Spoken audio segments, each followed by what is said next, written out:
ಅರಸೀಕೆರೆಗೆ bike ಏರಿ ಬಂದ ದೇವೇಗೌಡರು ಕುಮಾರಸ್ವಾಮಿಯೇ ನಮ್ಮಣ್ಣ ಅಂದ್ರು ಅನರ್ಹ ಶಾಸಕ ಶಿವನಗೌಡ ನಾಯಕ್. ರಾಜ್ಯ ಸರ್ಕಾರದ ಭ್ರಷ್ಟಾಚಾರದ ವಿರುದ್ಧ ಬಿಜೆಪಿ ಹಮ್ಮಿಕೊಂಡಿರುವ ಜನಾಂದೋಲನ ರ್ಯಾಲಿ 3ನೇ ದಿನಕ್ಕೆ ಕಾಲಿಟ್ಟಿದೆ. ನಾಳೆ ಶಿವಮೊಗ್ಗದಲ್ಲಿ ಬೃಹತ್ ಸಮಾವೇಶ ನಡೆಯಲಿದೆ. ರಾಜ್ಯ ಸರ್ಕಾರದ ವಿರುದ್ಧ ಜೆಡಿಎಸ್ ಹಮ್ಮಿಕೊಂಡಿರುವ ಜನಾಂದೋಲನ ರ್ಯಾಲಿ ನಾಳೆ ಕೊನೆಗಾಣಲಿದೆ. ಶಿವಮೊಗ್ಗದಲ್ಲಿ ಬೃಹತ್ ಸಮಾವೇಶಕ್ಕಾಗಿ ರಾಜ್ಯದೆಲ್ಲೆಡೆಯಿಂದ ಜನಾಂದೋಲನ ಹೊರಟಿದೆ. ಬೆಂಗಳೂರಿನಿಂದ ಹೊರಟ ಜೆಡಿಎಸ್ ವರಿಷ್ಠ ಎಚ್.ಡಿ. ದೇವೇಗೌಡ ತುಮಕೂರಿನಲ್ಲಿ ವಾಸ್ತವ್ಯ ಹೂಡಿ ಅಲ್ಲಿಂದ ಅರಸೀಕೆರೆಗೆ ಹೋಗಿದ್ದಾರೆ. ಅರಸೀಕೆರೆಗೆ ಬೈಕ್ನಲ್ಲಿ ಬಂದ ದೇವೇಗೌಡರು ಇಲ್ಲೇ ವಾಸ್ತವ್ಯ ಹೂಡಿದ್ರು.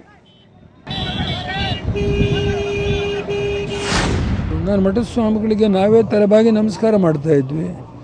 ಈಗ ಒಂದು 2-3 ಮಠದ ಸ್ವಾಮಿಗಳು ಅವರು ಎದ್ದಿರೋ ಭಾವನೆಗಳು, ಅದೇ ಪೀಠಾಧೀಶ್ವರರು ಅನೇಕರು ಇದಕ್ಕೆ ವಿರೋಧ ವ್ಯಕ್ತಪಡಿಸಿ ಮಾತನಾಡಿರ್ತಕ್ಕಂಥದ್ದು ನಾನೂ ಕೇಳಿದ್ದೇನೆ, ನೀವು ನೋಡಿದ್ದೀರಿ. ಅದರಿಂದ ವೈಯಕ್ತಿಕ ಹಿತಾಸಕ್ತಿ ಅನ್ನೋದು ಕೆಲವರಿಗೆ ಎಲ್ರಿಗೂ ಇರ್ತದೆ, ಅವರವರ ಭಾವನೆ ವ್ಯಕ್ತಪಡಿಸ್ಬೋದು. ಅದರಿಂದ ನಾವು ಅದರ ಬಗ್ಗೆ ವಾದ ವಿವಾದಕ್ಕೆ ಇಳಿಯೋದಿಲ್ಲ. ವಾಸ್ತವಾಂಶವನ್ನು ಜನತೆಯ ಮುಂದೆ ಇಡೋದು ನಮ್ಮ ಧರ್ಮ. ಇನ್ನು ಬಸವ ಕಲ್ಯಾಣದಿಂದ ಹೊರಟ ಜನಾಂದೋಲನ ರ್ಯಾಲಿ ನಿನ್ನೆ ಸಂಜೆ ರಾಯಚೂರನ್ನ ತಲುಪಿದೆ. ಜಿಲ್ಲೆಯ ಸಿಂಧನೂರು ಹಾಗೂ ಲಿಂಗಸಗೂರುಗಳಲ್ಲಿ ಬೃಹತ್ ಸಮಾವೇಶಗಳನ್ನು ನಡೆಸಲಾಗಿದೆ. ಒಬ್ಬ ಭ್ರಷ್ಟ ಮುಖ್ಯಮಂತ್ರಿಯಿಂದ ಇನ್ನೇನನ್ನ ನೀವು ನಿರೀಕ್ಷೆ ಮಾಡಲಿಕ್ಕೆ ಸಾಧ್ಯ?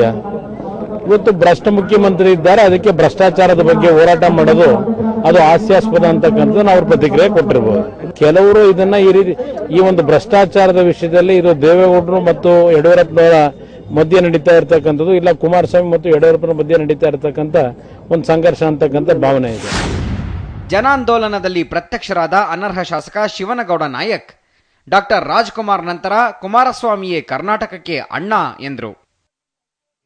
ನಾಳೆ ಶಿವಮೊಗ್ಗದಲ್ಲಿ ಈ ಜನಾಂದೋಲನ ಕೊನೆಗೊಳ್ಳಲಿದ್ದು, ಸಿಎಂ ರಾಜಕೀಯ ತವರಲ್ಲಿ ಬೃಹತ್ ಸಮಾವೇಶ ನಡೆಸುವ ಮೂಲಕ ಜೆಡಿಎಸ್ ತನ್ನ ಬಲ ಪ್ರದರ್ಶನಕ್ಕೆ ಮುಂದಾಗಿದೆ. ಬ್ಯೂರೋ ರಿಪೋರ್ಟ್, ಸುವರ್ಣ ನ್ಯೂಸ್ 24/7.